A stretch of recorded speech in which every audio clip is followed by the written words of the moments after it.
This is MuggleCast, your Harry Potter and Fantastic Beasts podcast covering everything about J.K. Rowling's Wizarding World.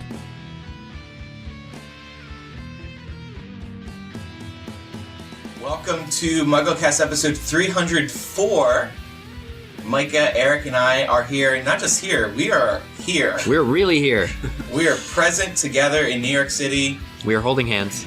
We are not doing that. But no, we're not. But yes, Micah would like to clarify that right off the bat. Hey, look. There we go. We're doing it. Yeah, we held hands there just for a moment. That was weird. And I'm the gay one. So, we're here in my hotel room. We saw Fantastic Beasts last night. This is going to be our spoiler-free installment of MuggleCast. Yes. We are doing a spoiler episode as well. Sorry, J.K. Rowling. Sorry, Wormtaily supporters. But not until the movie comes. Not until Oh, right. Well, I guess. Yeah, all right. Yeah. Yes, you're right. Yeah. Okay. Yeah, but this one will be safe to listen to in your ear holes as soon as it comes out. I'm surprised you could be in the same city as J.K. Rowling. And not be out. Yeah, no. I don't think she's mad at me. We're not going to get into this. I did wear my Keep the Secrets button last night. Oh, silent protest. I tweeted her. She didn't reply back. So we're going to start with some news. It's Fantastic Beasts news, of course, and then we're going to talk about this event, and then we're going to get into our spoiler-free Fantastic Beasts thoughts. Yes. So, first of all, the big news is that Johnny Depp has been cast as Grindelwald for the Fantastic Beasts series. This surprised everyone for multiple reasons. First of all, he's an American actor playing an Eastern European guy, so that's kind of weird by Harry Potter movie standards. Two, people have mixed feelings on Johnny Depp for a couple of reasons. One of them being that he just went through a messy divorce with his wife because she alleged that he beat her up. Well, during which she alleged that there was domestic abuse. Yes. Yeah. And so many people are very uncomfortable that Warner Brothers and J.K. Rowling would do this. And then J.K. Rowling and the movie crew were kind of trying to explain why they cast him, and they were like, he's a great actor. That's all that matters. Yeah. Here's Yates's quote. David Yates. Johnny Depp is a real artist. I'm going to try and do this in my David Yates voice. He's created several characters who really resonated in our popular culture. He's really a brilliant actor. We were excited about seeing what he would do with this guy, the character. He's fearless. He's imaginative. He's ambitious. We thought he would do something fun and special. So we went for him purely on that selfish basis. We don't care if he's famous or not famous. We just know he's interesting. So it really seems like they've beelined away from the controversy, or come in the angle of it doesn't matter to us. Well, and he also, later in that, I don't think you just said the part. Oh. He said, sometimes people say weird things about you one week. Oh, God. That was such a bad response to that. Yeah. Well, I mean, if Trump can be president, then Grindelwald can be played by Johnny Depp. Well, I don't think either should be happening. But I would like to speak to Trump? The controversy. Because I think that it's important that the fandom come together and hold Warner Brothers accountable for, and essentially do what they've been doing, which is reaching out, tweets, articles about if this does or does not represent a dramatic shift in good taste from what we're used to from J.K. Rowling and things like that. And it's important to, first of all, that the allegations are just that. The case, domestic abuse case, was actually settled, without, he hasn't been taken off to jail. So it's really a question of, what do we want out of Harry Potter? And, what do we want out of our movies? Yeah. Are we really saying they can't cast him because he's an abuser? Are we saying they shouldn't cast him because we don't like him? Well, here's why they cast him. In my opinion, this is what struck me originally. He is a big movie star who can bring people to the box office. I think this was a total box office move. It wasn't necessarily oh, he's the perfect Grindelwald, like they're saying. They want to have increased the chances for box office success in the sequels, where he's going to have a big role. Right. Yeah. We know he does kind of appear in Fantastic Beasts 1. Mm-hmm. We've confirmed this already. You see the back of his head. We saw it in the trailer. Yeah. But in the future movies, when they can really market him, put him in the promotional material, that's going to draw people in. People love him for Pirates of the Caribbean. I've seen people very excited by this news. Right. Well, speaking of Pirates of the Caribbean, though, the first trailer, I believe, did not include him in any way. He was completely omitted from the trailer. So they were worried he would be too raunchy. Oh, right. Yeah, you're talking about for the upcoming Pirates movie. Right. And so my question would be, how early on was he cast? Was this news already public at the time, or had they already cast him? Had they done some filming? I mean, I don't really know, but I feel like maybe once he had already signed on the dotted line, there was no going back. Yeah. And so there's that aspect of it. And I agree with you about the star power factor. Fantastic Beasts, and we'll get into this, but the actors who are in this movie, I really enjoyed. But I do still think in order for it to sustain over 5 movies, it's going to need some big names in there. And it's not carrying, sure, it is carrying some Potter, right? In terms of its allure and people wanting to come in and see it. But Potter was based on books that we all loved, and that's why we went to see it. Yeah. It didn't matter who was in the films. I feel like now it matters, at least to some people. That's a good point. Who's going to be in the movie? Why this also worries me is because if they want a big name for Grindelwald, they're probably going to want a big name for Dumbledore. Yeah, and that's not something like that I'm interested in at all. Right. Yeah. And that is a character you have to take extreme care with, because that is a legendary character. People already know 2 people who played Dumbledore. So, they're kind of replacing Dumbledore. Sort of like with Star Wars, they cast the young Han Solo and the young Lando. J.K. Rowling, by the way, did say she has somebody in mind she'd really like to play Dumbledore. She wouldn't reveal it in case they don't get him, but I hope it's Jared Harris, honestly. I think I've said this before. Yeah. I mean, Jared Harris is only 2 years older than Johnny Depp, actually. They're like 55 and 53. Can you believe Johnny Depp's only 53, by the way? It just seems like he's been making movies and he's been everywhere forever. I'm going to say something really rude. He has not aged well at all. No. Dude is ugly. Well, he plays these characters that are so, you never tell what's real, right? Yeah, I mean, crazy faces, crazy eyes. Yeah. His eyes aren't really yellow, right? But no, the whole Johnny Depp thing for me, getting butts into seats, I get it, but I don't, because on one hand, I really thought that this movie it's true, while it's true that the main cast, the 4 characters, although one of them is Oscar-winning Eddie Redmayne, the other 3 are lesser known, much lesser known. And I think that, I was looking at this film as it's going to prop up these actors are going to gain in fame, and then by the next movie or the one after that, they're going to really be the draw, the box office draw. Right. But, and this film had so much going for it, screenwritten by J.K. Rowling, the insane creative team is back, that I didn't think they'd go the route of, we need a big name actor to tease so that people come, but they went that way. And it's like, well, what can we do? I think because they can now too. That's, not to say that they couldn't before, but I feel like they had a very strict set of guidelines that they were operating by with the Potter films, right? Only casting British actors.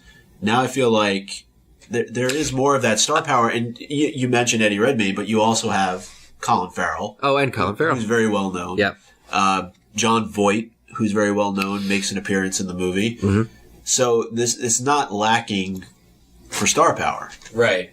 And like you said, now I'm interested to see, heading into movie 2, once we get that casting news on Dumbledore, what the response is going to be. Yeah. So who would be like a Johnny Depp type that they could cast as Dumbledore? Ew, no. Oh, you mean just big? What? Yeah, I just meant big. I thought you meant, I don't know what you meant. No, okay. Like a terrible person. I don't know. And here's the problem for me. We know that Dumbledore has feelings towards Grindelwald. Yeah. And they are going to kiss, I think, at some point. Yeah. Right? I think it's conceivable. My head cannot accept Johnny Depp kissing Dumbledore. In a romantic role at all? In a homosexual romantic way. It's just so weird to me. It's kind of turns me off. But on the other hand, J.K. Rowling will be introducing at least one gay character in a major way, in a major film. Yeah. Something we haven't seen in Star Wars yet, Lord of the Rings, these other major franchises yet. Star Wars could go there with the trilogy. So I applaud them for that. I think that's great. And maybe this transitions into our next subject, which is that the 5 movies, if you guys are okay with moving on. Do you have any picks for Dumbledore?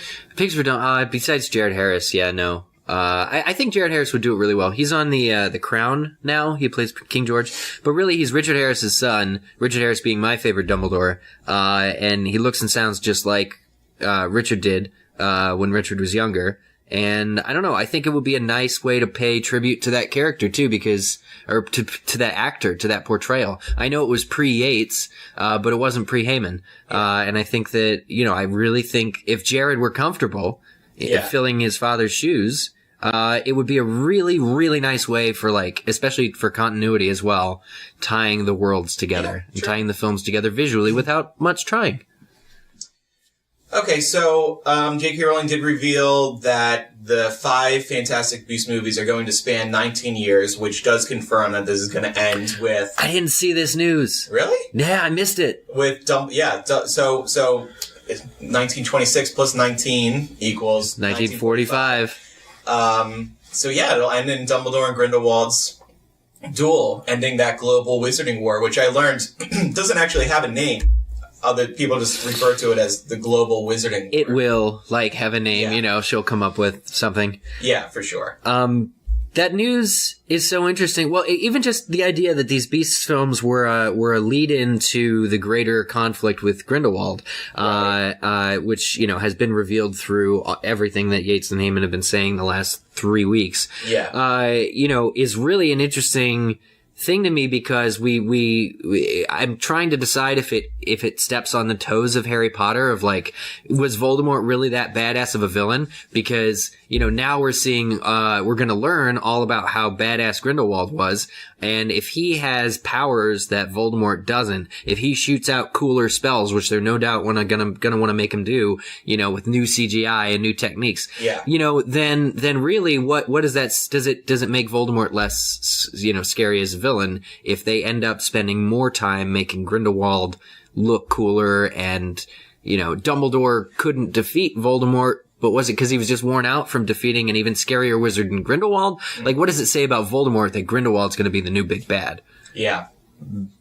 Well, the other thing is that, and J.K. Rowling admitted this herself, it's really ambitious to tell a 19-year story over just 5 movies.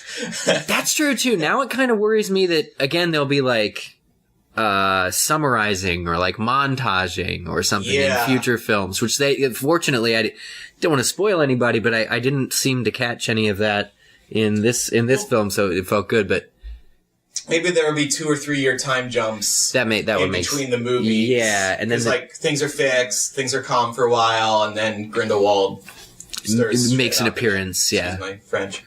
Yeah, and one thing I think they can do is take us back in time a little bit to learn more about the Dumbledores. Information that was left out of Deathly Hallows that we obviously read in the book, but now we get the opportunity to see on screen. We get to meet maybe Kendra. We get to meet Aberforth. They're going to recast Aberforth and his goat. It'll be a baby goat. Who do you want to play the goat? Enough of Dumbledore. Who do you want to play the goat? Don't answer. You don't have to answer that. Well, Micah knows a goat named Rocky, who's he's very close with. He's very, very clean. Oh, God. And also the quest for the Deathly Hallows. I mean, yeah, that's huge. Oh, wow, that's huge. They're gonna clearly have to come into play. Yeah. So I'm very excited about that. I think J.K. Rowling said that when they announced it was a trilogy, she said calling it a trilogy was a placeholder because they wanted to let people know that it is going to be multiple films, but she didn't know at the time how many films it would be. And then as she started writing, she saw an arc to 5. And So, and yeah, now it'll be told over 19 years. Kind of funny that, you know, we're seeing that number 19 again, 19 years later. Yeah. Vlog, first child, the 8th story, 19 years later. And here we are with another 19 year. I wonder if that was She feels comfortable with that number. Yeah, right? Evidently so. I mean, this isn't a spoiler, I don't think. In Fantastic Beasts, there's at least one reference to the number 12. That got me giddy. I must have missed it. Oh, really? We'll talk about it later. A family of 12. There is a family of 12. Oh, that's right. There is, isn't it? Yeah. Well, I loved that, because that brought me back to the original series real quick. Yeah. No references to 7, though. Yeah. Spoiler alert. Who said this was spoiler free? Yeah. So I think that's all we wanted to talk about news-wise. We'll get in now to last night, November 12th. So this screening we bought tickets for. It was a charity event to benefit Lumos, J.K. Rowling's foundation, helping institutionalized children around the world. It was really interesting. It started with Eddie Redmayne interviewing J.K. Rowling about Lumos, and it was really interesting to hear J.K. Rowling in her own words speaking about how she became so passionate about Lumos, or about helping these children, and then why she decided to fund or start up Lumos. Mm-hmm. Yeah, to hear her tell it, she was just, was she at home? Was she on a train? She was reading the paper. Yeah. And came across this horrifying photograph of a child in a cage, she said, essentially in a cage, and she was made not comfortable and moved to turn the page, but had sort of a stroke of she just had a heavy feeling that, well, actually if she was that disturbed by the image, she should read the article. Yeah. And she said the article was worse and it talked about this cause, and she decided that it was something that she needed to actually actively work to fix. Right. She was pregnant at the time, which I think probably influenced her decision to not just turn the page and read the article. But yeah, I mean, I think all of us now have heard a number of times her speak very passionately about this cause, and I think that, you know, it was a great event to benefit, to hear her talking that passionately about it with Eddie Redmayne, was just, you know, I think a lot of people will walk out of there and take sort of the action items that she gave in terms of either donating if it's a cause that you feel passionate about, or, you know, just educating other people on orphanages and the damage that they do to young children and their development. One of the key things she said was, don't donate to orphanages, even though that's super thoughtful. You mean well by it. Don't donate to the orphanages. Donate to, and she used the different like community NGOs. But what is that? Non-governmental organizations. Okay, yeah, but she said like community-based organizations. Yeah, the problem is, so there's something in the system of orphanages across the world that is corrupt, and actually donating to orphanages, you know, they misuse the funds, and it ends up being a for-profit child trafficking operation. Right. There's corruption within these organizations. Yeah, and so what Lumos is, and and there are others, she said, they're boots on the ground experts dealing with how to stop the corruption. Mm-hmm. Yeah. So you're helping these children. You're putting these children back with their families. You're doing all sorts of that, but also, you know, they are making sure that the money is going to where it, because what did she say?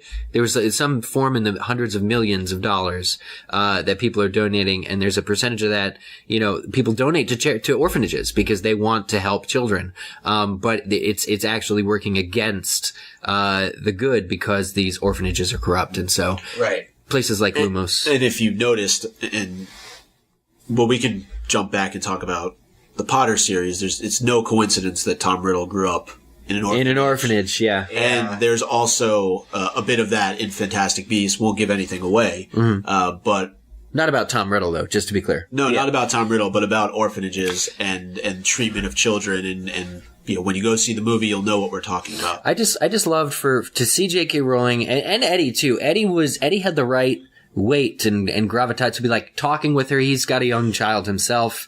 Like hearing him sort of he was very reflective and very like, he was a great, counterpoint to her point, you know, just being there, asking her, relating with her. Like I really loved Eddie. But hearing her talk about just the idea that she changed all our lives as children and wrote, the best-selling children's book series of all time, and is now still dedicating all of this time and energy in creating this foundation that works and helps children, actually helps that it's a life's pursuit of sorts. For JK. Yeah. So then we moved into talking about Fantastic Beasts. And by the way, Eddie Redmayne did a really great job moderating this. How lucky were they to have a lead star who was also spoke very passionately about Lumos alongside J.K. Rowling. Yeah. She said a couple of interesting things. So weirdly, the discussion about Fantastic Beasts they had before the movie, so they weren't getting into spoilers. That was a little disappointing. But, a little bit. Although she did come out again at the end and asked everybody what they thought of the movie, so that was cool. Standing ovation. Yeah. She did say that her script, when she wrote the script, it was her first screenplay, as we all know. It was very detailed. Way more detailed than a normal script. And surprise. Well, yeah, right. She said she wrote 9, she was joking, but she said she wanted to write 9 pages on a building or something like that. And I hope all this detail carries over into the script book that they are releasing alongside the movie this Friday. Because if they cut that out, that'll be a major disappointment. Oh, there's no reason to cut it out, right? It's so long as it was the final draft of the script, they have no reason to cut any of that. And I think it'll provide all of that extra insight that we're looking for. Yeah, this is going to help us discuss on the podcast. Oh, 100%. So I'm really excited to get my hands on that script book. Yeah. What else did she say? Oh, she also talked about, she said, I'm quite interested in normality because I don't think such things exist. That was really interesting, right? She quoted the first lines of the Harry Potter series. Yeah. Which I was like, I'm glad you were I'm surprised you I know, I'm that. surprised you That's true. How much of the books does she have memorized? Probably a lot. Yeah, but it starts with Mr. and Mrs. Vernon Dursley, number 4, Privet Drive. We're perfectly proud to say they were perfectly normal. Thank you very much. And she's talking about outsiders because Eddie asked her the question. He's like, your heroes, your characters, they're all outsiders. Why are you drawn to outsiders? Why do you think that is? And that was her response. It was just, I think we're all... Because nobody's normal. Nobody's normal and And you see that in the movie. Oh. There's a line, I think, with Jacob and Queenie, and Queenie says something along the lines of, no, Jacob says, there's tons of guys like me out there, and Queenie says, no, there's not. Yeah. And that reminded me. That was a great moment. Given everything that's happened here in the U.S. in the last week or so, I thought that was a very powerful statement for her to make in terms of... Yeah. It was super subtle and very effective. Yeah. So I guess let's get into the movie then. All right. So this is going to be spoiler-free. The beasts were fantastic. The beasts were fantastic. I think everybody going into this is a little hesitant because this is a freaking Harry Potter spinoff. It's weird to say. It's a Harry Potter prequel. But J.K. Rowling is writing it. I was very pleased by it. I need to see it again before making final judgment. But it was fun. There's a lot of cool magic. J.K. Rowling introduces several new elements into canon that people are going to be talking about for a while. I think I've said on the show that people were trying to asking me if I wanted to hear the big spoiler, because it did get out there. Yeah. The big twist. And I said no. And I'm glad I didn't, because it was, everybody in the theater was like, and then they cheered, which we'll talk about. Yeah. We'll talk about that on the spoiler episode. There's a lot to talk about there. It was Madison, one of our listeners, who was there in Patreon. Hey, Madison, finally getting her shout out that she wanted. She said to me last night she liked it better than any of the 8 Harry Potter movies. And I was like, why? Well, do you not? Do I like it better than any of the 8? Yeah. It's a big serious question. Yeah, well, she said she liked it better than the 8 Potter movies because there was nothing to compare it to. That's exactly how I felt after watching it. I was just, while watching it, I was just like, there's something wholly freeing about not, as much as we want to retain objectivity when going into these movies, and we try not to constantly think in the back of our minds, this is right, this is wrong, this is a good version of this character, this is a terrible choice that they made. You almost can't get away with it if you've read the books and you're passionate about them, and it's hard to do. This one, with no book to go on, we could really, I think for the first time, I felt that I could enjoy a film that, and like based on or not enjoy a film based solely on its merits, solely on the film itself. Yeah. And so when I came out of it, and there's scenes that I love, and there's elements that I love, I feel like I own that love more, because it's not constantly being ebbed at or etched away by how well it is of an adaptation. Yeah. I agree. I agree with Madison. I agree with Eric. There's no sort of preconceived notion coming into the film other than it's part of the larger wizarding world, but there's no expectations either. And I think that that's what makes it so easy to sit there and actually enjoy the movie for what it is. You're not putting your mind into analysis mode like you would if you were going in and seeing any of the 8 Potter films. And that, like you said, it was refreshing not to do that, because, and it's the case for any book series. Look at Game of Thrones. Like, when you go in and you watch a television show, you're analyzing it, comparing it back to the books. And right. I definitely agree with what was said, though. I really enjoyed it. I thought it was entertaining from start to finish.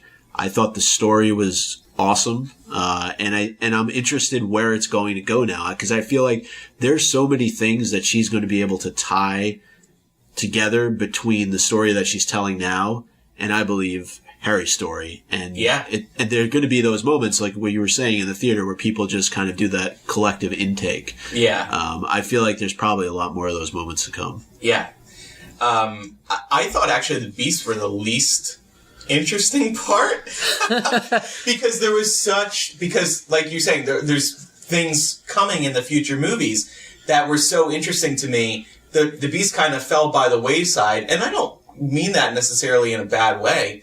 But it was interesting how Newt's, I don't think this is a spoiler, would use the beast to his advantage to fight, sort of. Yeah. And I thought that was very interesting, and it kind of explains how Newt will remain relevant in the films to come, to fight, maybe. Yeah, that element for sure of it. I think what I liked about it is, how you get in a Potter story, you have the average, this is the year of school that we're in, this is the challenges that this year faces, and then you have whatever Voldemort's doing as the counterpoint. So in this film, you have what's going on with the larger wizarding world in 1926, which is most of the movie, and then you have Newt dealing with his beasts, learning more about his character in his relationship to them, learning how much he loves them, and him finding them as well when they escape. And so I thought that I liked how many beasts there were and how much screen time they all got,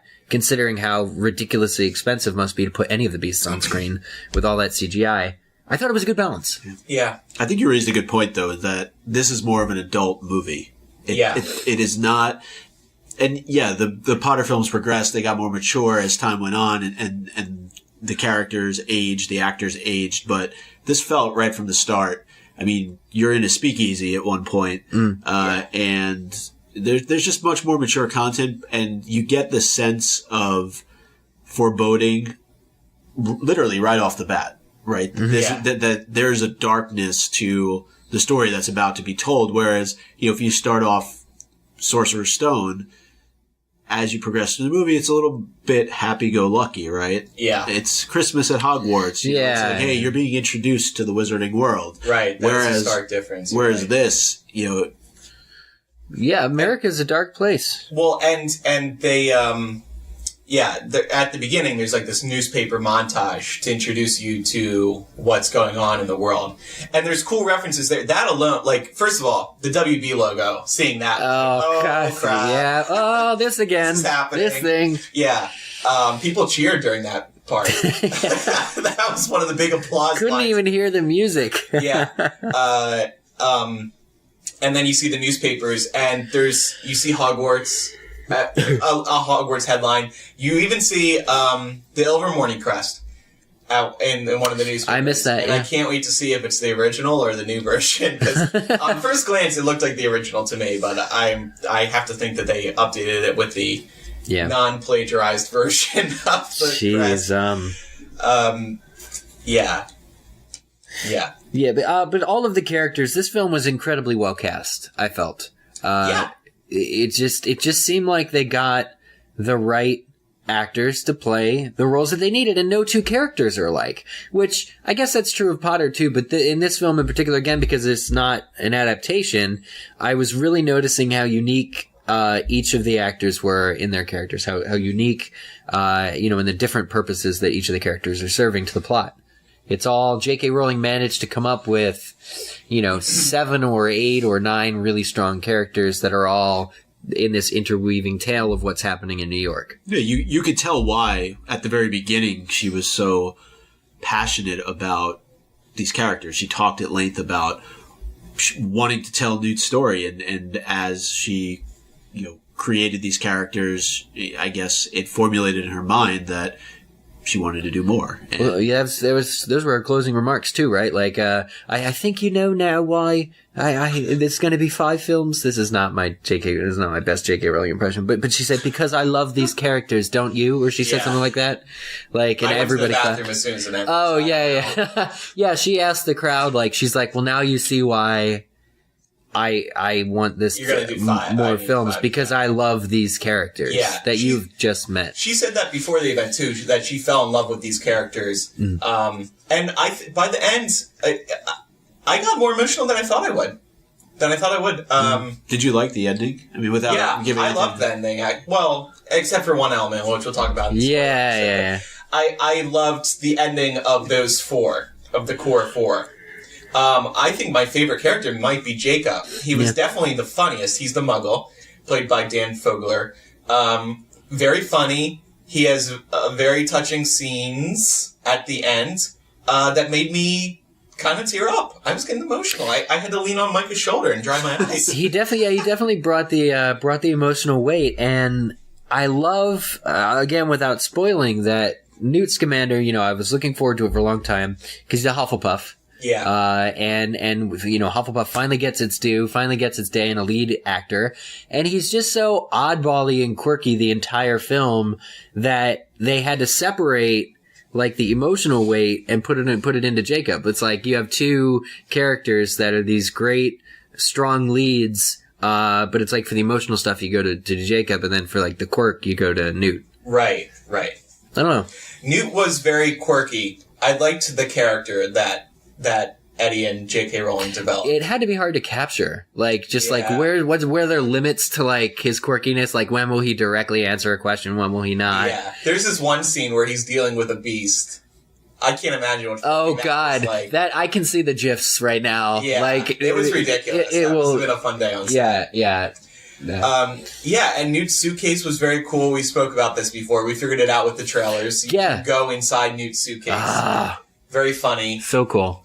And, I was counting on J.K. Rowling to remind us of why we love the magic, the quirky side of the magic. And she does introduce several new elements that are quirky, that are surprising. Like in the bar, there's a certain drink that was funny. Yeah. Giggle water. Yeah. Just even seeing Jacob go down in the suitcase, stuff like that. And the suitcase surprises you, too. That was what I liked, the stuff that built on magic we knew about, like the bigger on the inside type stuff. And there were some callbacks. There was some continuity with magic, from the earlier films, which... Or call forwards. Call forwards. The film does take some risks. I said this on Twitter. I was surprised by. There are, to put it in spoiler-free way, permanent changes that I thought... some characters die. And I was surprised that they would die in the first movie. Because they could have developed the characters more, but they decided not to. And I think most studios, like if you look at a Marvel movie, they don't kill the Avengers. They keep them all around. And it's like, well, now you're worrying people. Like, which one of the 4 main good guys is going to die? It's something like that. I'm not sure that whoever you think is dead might be dead. Maybe. But my point is, like, with Marvel, they don't kill any of these characters, but then it's like, where's the stakes? Yeah. If nobody's dying, where's the stakes? Whereas with this, there are stakes, I think. Yeah. Yeah. So I was pleased by that, because I don't think most studios, I think we heard very early on, I assume this was true, that J.K. Rowling had the final word on every element of the screenplay. Like, the studio couldn't go to her and be like, F you, we don't. Here are our notes, Like is how normally it happens. Like, I'm sure the studio sent her notes, but it was up to her to actually implement those or not. Yeah. I'm sure that was her deal with them, because, like, she doesn't have to do this for her. She called them and said, well, what was it about the option? They were excising the option, or because they bought the movie rights to Fantastic Beasts and to Quidditch Through the Ages and ages ago, but Right. they had laid dormant, and they called her up. She told this story about, they said they want to exercise the option or excise the, like, Yeah, they want to adapt it. they want to make the film because they can, and so they asked, like, she decided she wanted to be involved, and she decided as she went on writing the story, what did she say? She wrote a few pages, then she wrote a book, then she wrote a script, then she wrote 5 Right. scripts, and, like, Her initial thought after she heard that they wanted to adapt it was, oh, I better get some notes down, because I want them to know what I think of this character. I can't imagine if she was... I'm curious what WB would have done with it if she wasn't on board. I can't imagine. It probably would have sucked. Which this didn't. Right. Yeah. And it probably wouldn't have involved... It probably wouldn't lead towards Grindelwald, etc., etc. So she had to be involved. Yeah. Well, she said as much. I mean, this was another story that she really, really, really wanted to tell. And so, I mean, I can't imagine that her and Warner Brothers wouldn't have come to some sort of agreement. But I think you can tell that it's written by J.K. Rowling. You can. Yeah. And it definitely has a different feel from the Potter films, even though you have Heyman and Yates at the helm again. I will say I do like the sort of the Easter eggs, that we can call them, and I'm sure going back and watching the movie again, having all the context, there's more there than we realize. Yeah. Dumbledore is not the only name or surname that gets dropped in this movie. Not Grindelwald. Not including Grindelwald either. So definitely be on the lookout for that when you go and see the movie. And I'm sure we'll discuss that in length during our spoiler episode. But well, this is what I tweeted regarding that. We know that Zoe Kravitz was cast, but you don't really... Well, I thought I didn't see her. But then somebody said in the credit... Oh, you guys said you saw her in the credits. I did see her in the she credits. Plays. Yeah. It's a blink and you'll miss it part, so keep a close eye out. That is a blink and you'll miss it. Much more than Aberforth Dumbledore. Or Grindelwald. I still don't know. Yeah, I still don't know why Kieran Hines said that. But like in that interview a long time ago, he was like, "Oh, blink and you'll miss it." I love that you're bringing that up. Yeah. Yeah, so... he was probably drunk. I cannot wait to see her, because that was super interesting to me. Maybe one of the most interesting things. So you leave this movie, I think, really looking forward to what's to come. And it's almost painful to think that it's going to take 5 movies total to play out, because there's a lot of stuff you want to know. And if the next movie's not coming out until 2018, and then 2020, and then maybe 2022, 2024, it's a long time to wait.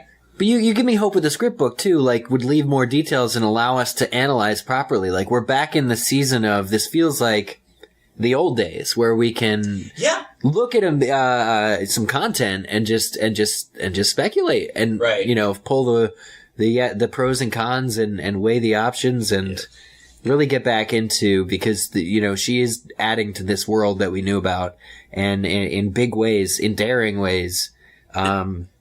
And I think it's fair to say that you get closure at the end of this movie, at least as it relates to the geographic location. But I have a feeling that doesn't mean that the characters that we've met here are gone from future movies. Yeah, I think it'll be interesting to see how they work them all into the future. I agree. Yeah. But on your point about discussing, we were talking with a bunch of people last night, because I wanted to get as many opinions as possible to see, to make sure that everybody else liked it or maybe didn't like it. Everybody seemed very pleased by it, and it was fun to dive into to discuss, like this was a new Harry Potter book, all the different new elements, because she does, like I said, introduce us to new elements of magic that are worth discussing, and of course these references to characters that we'll see play in the future. But did you guys talk to anybody who didn't like the movie? No. My one complaint I heard was that it was a little too that something at the end was a little too convenient. That we'll talk about. I have a note in the spoiler episode. Sure. Other than that, though, everybody seemed to like it. I think everyone's a little cautious because we have to see it again. Yeah. Oh, yeah. 100%. But actually, reading the critic reviews, I read EW's and Variety's last night. Did they like it? They weren't very positive. Really? Yeah, and actually EW was a lot harder on it than I thought they would be, especially because, WB's always hooking them up with exclusives. I was going to say. Yeah, not anymore. Press credential. Yeah, exactly. You're right, yeah. They gave it a B-, but the way they wrote the review, it was only like 2 paragraphs. I don't understand EW. They write these short reviews. Like, that's not a that's so lazy. Can I write 2 paragraphs and get away with it? I don't think so. Anyway, they were just pretty critical. They were saying it wasn't, it didn't feel like a Harry Potter movie. Variety went... I disagree right there. I disagree completely right there. Well, I'm going to bring up there. I disagree, but at the same time, does it have to feel like a Harry Potter movie? I think that's the big problem with saying something like that, is because going in, we all had the expectation that there were going to be elements of the Wizarding World that we have come to know and love over the 8 Potter films, right? Yeah. And so to immediately have that be one of your lines in your 2 paragraphs of reporting that it doesn't have that feel, I don't think is fair. But I will say, with that said, there were definitely moments where you felt like you were in a Potter movie. Like I said, J.K. Rowling, did an amazing job, I thought, writing this. And, what did you think? Because that's exactly right. Like, it felt like a Potter film in every way that I wanted it to feel like a Potter film, and didn't feel like a Potter film in the ways I didn't want it to feel like a Potter film. It's free, it's new, it's exciting, it's different. The characters are odd. You wouldn't expect. It's not predictable. It's not altogether too convenient. The film allows itself to go on these tangents with these characters, and you can just tell everyone involved in making this film just had a blast doing it. Right. Here's one part of the review. So why does Fantastic Beasts feel so oddly lifeless? Why doesn't it cast more of a spell? First, there are the performances, which aside from Redmayne's are surprisingly flat. And second, the thinness of the source material gives the whole film a slightly padded feeling. This person didn't actually see the movie, they just read the book. Or he's not a Harry Potter fan. Like, the point was never to pad the small Fantastic Beasts book. No, the thinness of the material? What? Right. And then they say, Rowling, who also wrote the script, nimbly lays out her world, but that world isn't nearly as rich as the world of Hogwarts. Completely disagree. Yeah, I mean, I don't know if it's really fair to compare the 2 worlds, especially since we're only on the first. I just don't think it's accurate. Somebody did bring up a good point. I don't know if it was in this review or the Variety one. We actually don't get much of Newt's backstory, which is kind of surprising for a first movie. Yeah. We get his character. We get lots of, we learn sort of what his motivations are. Yeah. But the actual backstory is told in dialogue maybe 2 or 3 times, and it's quick. Yeah. And it's accented, so if you heard it the first time, I'm surprised. Right. I thought it was meant to be vague, though, because you have more movies in order to be able to tell his story, and he's not in his home setting, right? He's fish out of water. He's in New York. And there are those moments in the film. They're very brief, but there is dialogue between him and another character that gives you a little bit of insight into his background. But I think we'll learn more about him. And as he, we mentioned, I think on the last episode where this next movie is headed. But I'm assuming eventually we will be at Hogwarts, and we will, or at least maybe through flashbacks or conversations, learn more about Newt. And who he is, but I don't know that was needed in the first film. No. It just like in Indiana Jones, right? Any Indiana Jones film, they're not talking for hours and hours about what he's done since the last Indiana Jones movie. He's Indiana Jones. He's the famed archaeologist. As long as somebody in the first 15 minutes says, "Oh, Dr. Jones, the most famous archaeologist," that's all you need for backstory for the character, and then you can just have fun. Yeah, that's fair. Anything else we want to talk about in the spoiler? did the music stand out? James Newton Howard, were there any points where you're just like during the film? I loved Jacob's theme, like when in the lighter moments. I didn't honestly pay enough attention to that in the movie. I did really like when they were inside the speakeasy. I thought that was very much a feeling from, you know, a throwback 1920s, or if you've been to a speakeasy, you know, it's very much like that. So I thought that was really well done, but truthfully, I didn't pay enough attention to the score. I tried to. Matt Patches from Thrillist, he tweeted me last night when somebody asked me that question. He called it serviceable. I think that's a good way to put it. It's fine. Yeah. It aids the film. It's not a John Williams. You know, who did it? James Newton Howard? Newton Howard. Yeah, it was fine. I did like the opening. Mm-hmm. What you hear on the soundtrack is what is there at the very beginning. And, yeah, I thought that was fine. I will say, though, I didn't think the traditional Hedwig's theme was... Obtrusive. No, it wasn't there, basically. It wasn't reused, yeah. Well, it was at the very beginning, but that was it. Right, and I felt, you know, when you talk about it, maybe that's what EW meant when it said it didn't feel like a Potter film, because it didn't They're have just that. listening for the... Yeah, but it shouldn't. And you know, we spent, I don't even know how many of our episodes, different points of discussion saying, you know, do you use Hedwig's theme? Do you not use it? But it was very subtle in the beginning, and throughout, I didn't feel like they were trying to, you know, throw it back to Potter or throw it forward. Here's a question I'll ask again. On our spoiler episode, but for spoiler free. What did you guys think about the time period? Do you think they said it well? Did you believe it was 1920s? Yeah. I'm eager to see it again, in part because I was sitting high up and they brought in a projector into Carnegie Hall to show it. And for these reasons, it didn't look great to me. I was looking at some of the special CGI and being like, they could have done better there. But I think it was just the projector and the angle I was at. So, but yeah, I think it looked good. It seems like a lot of it was CGI because they weren't filming in New York. They built, but green screen. They built downtown. J.K. Rowling at one point said there's no like CGI environments, or she did? That there were very few that they built everything, because Eddie was talking about how amazing it was to walk around in these places. I feel like really high ceilings and stuff were definitely, you know, CGI. They throw a tarp out and it's like, but the actual like environments, homes, apartments, buildings, train stations, whatever. I was thinking the outdoor stuff, like on the New York City streets. They built a downtown. They built a couple of shop fronts at Leavesden, I think. Yeah. Well, I believe it. I'm just... Yeah. And when you go in Newt's suitcase, there's certain things I get why they weren't supposed to look realistic, and I won't explain why here.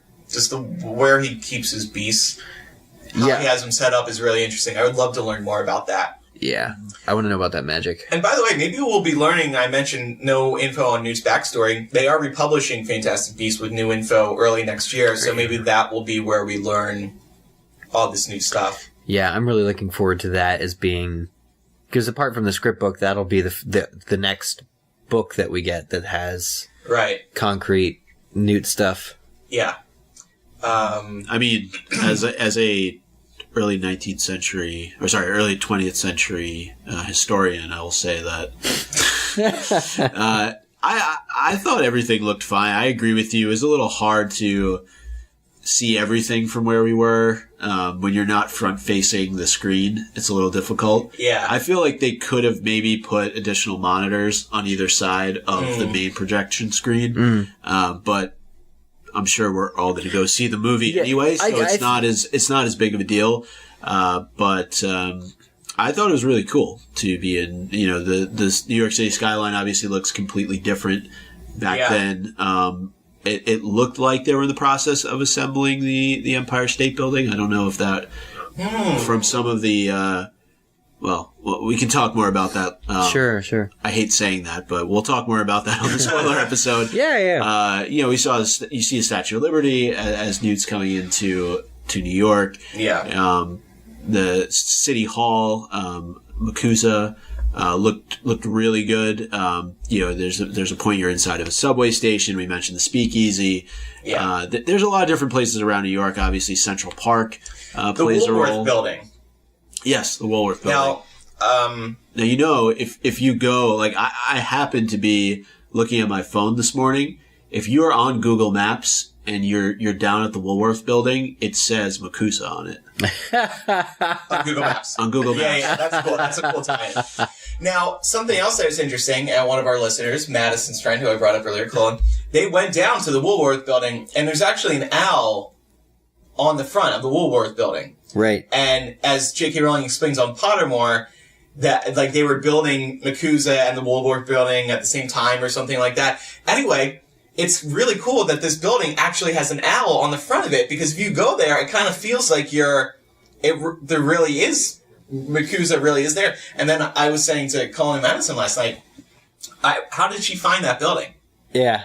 Did you Google New York City buildings with owls on it and found the Woolworth? Because it's like a lone owl. It's out of place otherwise, and it's like, right. Oh, why is that there? Right. It's a subtle like reference to the Wizarding World that no nomad would see otherwise. That's pretty cool. Notice otherwise. That's pretty cool. Yeah. So I appreciated that. Yeah. Well, I don't know. Is there anything else we should say in this installment? Go and see this movie. Yeah, I am gonna go see it again. I was gonna say that to listeners. Like, I know. Yeah. I can't wait for the script book. I think everybody's gonna really want to read. That's actually gonna be really cool after seeing the movie. Yeah, it's gonna benefit us a lot because we can sit here with it and do chapter by chapter, scene by scene. Yes, yeah, and go through J.K. Rowling's additional descriptions that she added into the script. It was funny. She said she didn't like writing a script until she was finished. She was not enjoying it, and then she finished it. She was like, oh, "Okay, I can do another one of this." Another 4. We also learned, by the way, that David Yates is going to be directing all 5 movies. Oh, really? Okay. He said that in an interview. Yeah, that doesn't make me feel good. One of the things Variety criticized was that, or EW, was that it is David Yates again on Fantastic Beasts. It would have been nice to get a fresh perspective on this world. I like that it was him. In this one, I think the last thing I heard was that he would be working on at least the second one too. But sort of what I remember us talking about when the film was first pitched, like we would love to get other directors, not just ones we've had before, like Cuarón, Alfonso Cuarón, to like do his own thing in the world with the Beast. He would have made it really cool. Yeah. But just more directors in general to diversify how the world looks and add their own style. You've sort of gotten to the point where clearly the producers are comfortable with Yates, because he did the majority of the Potter films, the last 4, our eyes are trained now as fans to see the world through his lens. But it would have been a nice sort of shaking up, I still think. Like, the movie's totally competent. The directing is totally competent. I actually loved it. He did new things in this film that he didn't do before. So I'm excited about it. And I like him a lot. But again, the whole Variety thing, it's like, why not spice it up? Why not give it an opportunity to be a little... But maybe they're tied into quality control. Maybe that's why they're... That's what I was going to say. I mean... just the pre-existing relationship, and maybe J.K. Rowling has more to do there than we know, in wanting somebody like Yates who has worked on Potter for so long at this point. And I think you at least know that it's in trusting hands.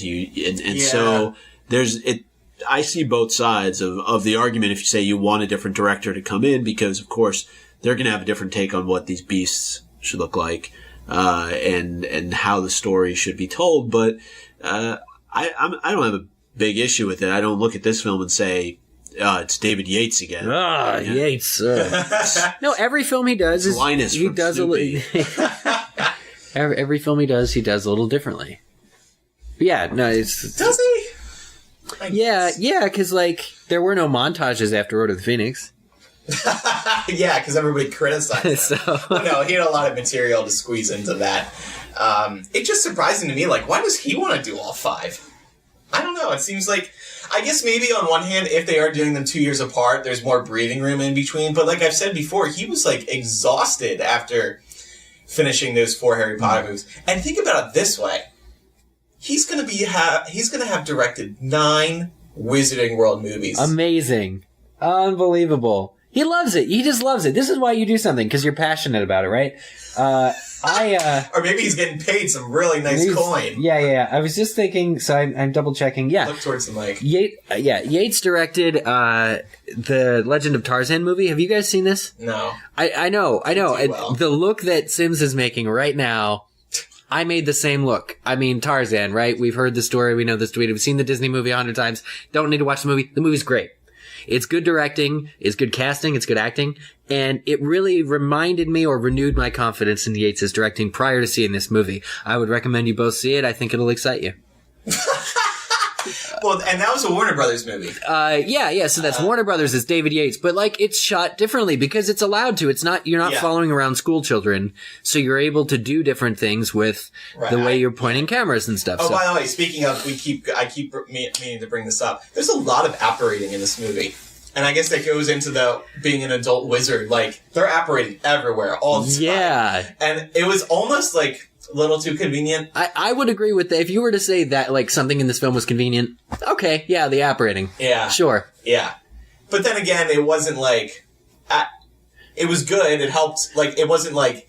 It didn't hurt the plot. I just noticed a lot of it. Well, then again, that's also the difference between being like following adults and children. Because for Harry, but also for Harry, it's painful, right? It's like the squeezing through the thing. You always hear about how awful it is and how dangerous the sponging is. These characters do it for a competent wizard. Yeah, they don't even wince. Like it's not even right. And it's an afterthought. So it's cool to see at least that the magic of this world isn't completely limited to Harry's perspective of it. Yeah, I agree. Competent wizards can do it without any kind of pain or second thought. I agree.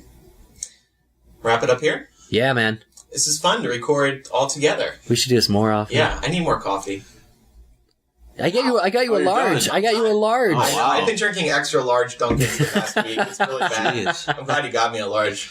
But I think just, you mentioned it briefly earlier, but to thank all the listeners that showed up yesterday. Oh, right, I forgot to mention that. Yeah, so we did a meetup, and I don't know, how many? 10 people showed up, I think? 10 or 12, yeah. Yeah, thanks to everybody who did. We appreciate that. If you're curious, there's a photo on our Facebook page from the meetup at the end. It was really nice meeting everybody, and it's always good to put faces to the listeners, and just to say hi, and everybody's always excited. There were some people there who have listened to us for a really long time, so it was cool to finally meet them. Yeah, they came all the way from Florida, a group of them, to say hello, and there was somebody at the event that was there from Georgia who'd flown in, so people came from all over. Yeah. To see this, with this audience for this cause. And that really renewed my faith in this fandom. Like, you know, that we're all still passionate and excited about this type of stuff. Yeah. Yeah. It was just a good evening, a good event. Yeah, it was. So thanks to, Desi who came to our meetup there in the park. Mm-hmm. It was called. Okay, so... Oh, and one more thing. Yeah. Sorry, I didn't mean to cut you off. No. I can do it in person now. I can punch you. He's like, but I just, if you don't mind pulling up real quick, our contest winners. Yeah. Where can I find those? Over on Patreon. I got it. So, as mentioned on the last episode, we were doing a Halloween costume and pumpkin carving contest. And we did this exclusively over on patreon.com/MuggleCast. Yeah. The top 2 in each category would win a copy of the illustrated edition of Harry Potter and the Chamber of Secrets, recently released. Yes. So those will be on their way. Yay. So we just wanted to shout out... I don't know why I said it that way. We just wanted to shout out. Forward. Shout forward, everybody. Helen, Molly, Lindsay, and Laurelyn. Helen and Molly for their pumpkins, and then Lindsay and Laurelyn for their costumes. Always great to see the creativity that our listeners have. Yeah. It knows no bounds, and I really recommend people head on over to the MuggleCast website and check them out. For all the submissions, they were really well done, and thanks for Thanks for submitting. We'll definitely be doing more things like that over on Patreon. So if you'd like to, head on over there and support the show. Yeah, absolutely. All right, everybody. Thank you. And so we will be we're recording our spoiler episode right now, and that'll be episode 305. And we'll release that, I guess, after the movie comes out. Or maybe Thursday when midnight showing starts. So that way we'll be ready for everybody to download and listen to. 12:01, drop it. Then J.K. Rowling will reach back out to you. Yeah. Yeah, that'll be fun. No, I'm going to write some spoiler stuff on Hypable and really annoy her. You'll never guess! Guess who Zoe Kravitz is playing? Oh, God. Hashtag keep the secrets. Hashtag Wormtaily. Hashtag not my book 8. Ooh. I will say, and this is no spoilers, I feel with this film, the release of this film, that Harry Potter's back on track as a fandom. Yeah, it'll be a lot better received than Cursed Child was.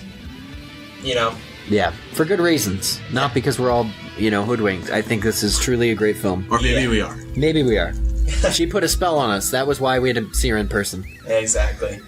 All right, everybody. Bye. Bye. Bye.